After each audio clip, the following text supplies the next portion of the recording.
Friends, welcome to వని వంటిల్లు. ఈరోజు మనం పండుమిరపకాయ పచ్చడి కరెక్ట్ కొలతలతో ఎలా తయారు చేసుకోవాలో చూద్దాం. ఫస్ట్ టైం తయారు చేసిన ఇలా కరెక్ట్ కొలతలతో చేసుకుంటే మీకు చాలా టేస్టీగా తినడానికి చాలా బాగా వస్తుంది. ఇలా తయారు చేసుకున్న పచ్చడిని మనం గాజు సీసాలో స్టోర్ చేసి పెట్టుకుంటే సంవత్సరం అంతా కూడా నిల్వ ఉంటుంది. పండుమిరపకాయ పచ్చడి తయారు చేసుకోవటానికి ముందుగా నేను ఇలా 1/2 కిలో పండుమిరపకాయలు తీసుకున్నాను.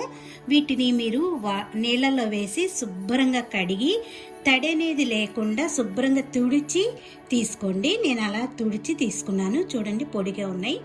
మీరు ఎప్పుడు కూడా నీళ్ళల్లో వేసి కడిగేటప్పుడు తొడిమిలు తీయకూడదు, ఉప్పుడు తొడిమిలు తీసుకోవాలి.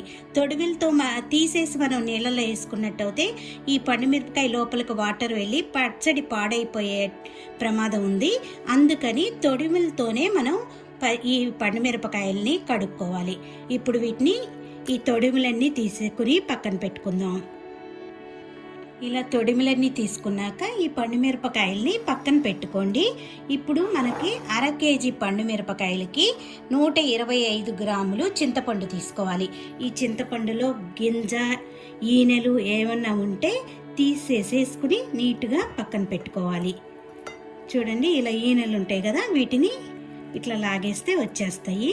ఇలా ఏమన్నా ఉంటే మొత్తం చింతపండుని ఇలా తీసి పక్కన పెట్టుకోండి. చింతపండు ఇలా మొత్తం శుభ్రం చేసుకున్నాక దీన్ని పక్కన పెట్టి 125 గ్రాములు కళ్ళు ఉప్పు తీసుకోండి. దీనిలో 100 గ్రాములు వెల్లుల్లిపాయలు తీసుకోవాలి. ఇప్పుడు పండుమిరపకాయల్ని మనం మిక్సీ పట్టుకోవటానికి వీలుగా చిన్న చిన్న ముక్కలుగా అన్నిటినీ కట్ చేసి పెట్టుకోవాలి.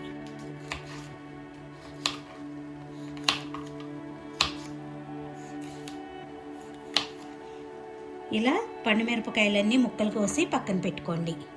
ఇలా అన్నీ కట్ చేసుకున్నాక ఇప్పుడు ఒక మిక్సీ జార్ తీసుకోండి. దీనిలో చింతపండు వేసుకోవాలి.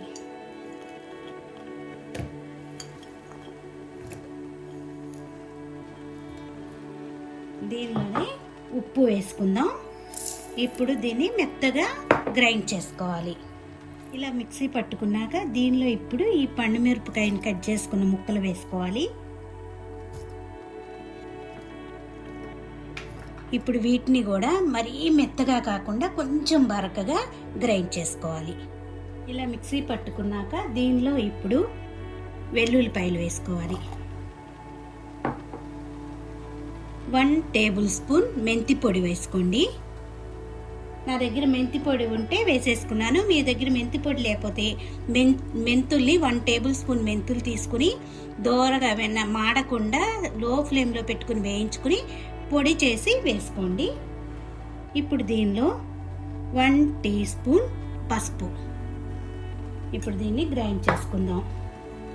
ఇప్పుడు మనకి పచ్చడి రెడీ అయ్యింది.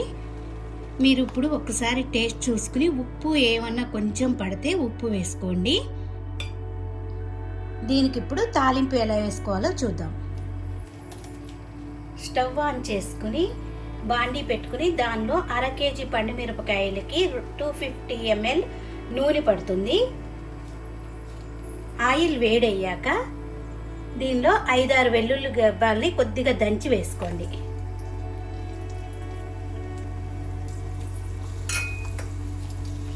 దీనిలో కొద్దిగా పచ్చిశనగపప్పు, కొద్దిగా మినపప్పు అన్నీ 1 టేబుల్ స్పూన్ కట్ చేసుకోండి, సరిపోతుంది.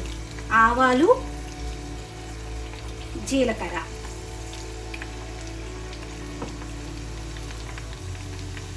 దీనిలోనే కరివేపాకు వేసుకుందాం.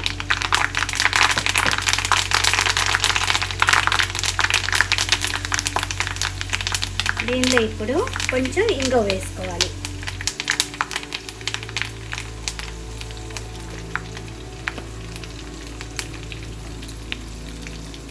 తాలింపు వేగిపోయింది. ఇప్పుడు స్టవ్ ఆఫ్ చేసుకుని తాలింపుని కొద్దిగా ఆరనిచ్చి పచ్చళ్ళలో వేసి కలుపుకోవాలి. ఇప్పుడు దీనిలో తాలింపు వేసుకుందాం.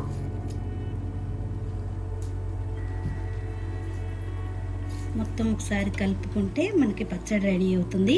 దీన్ని వేడి వేడి అన్నంలో కొద్దిగా నెయ్యి వేసుకుని తింటే చాలా రుచిగా అనిపిస్తుంది. నోటికి బాగోనప్పుడు ఇలా తిన్నా కూడా చాలా టేస్టీగా అనిపిస్తుంది. ఈ వీడియో నచ్చితే మీరు కూడా ఒకసారి ఇవన్నీ కరెక్ట్ కొలతలు, మీరు ఎప్పుడు పచ్చడి పెట్టినా కూడా ఇదే కొలతలతో తయారు చేసుకోవచ్చు. ఈ వీడియో నచ్చితే లైక్ చేయండి, షేర్ చేయండి, కామెంట్ చేయండి. మరిన్ని వీడియోల కోసం వని వెంటిల్ని సబ్స్క్రైబ్ చేసుకోండి. Thank you for watching.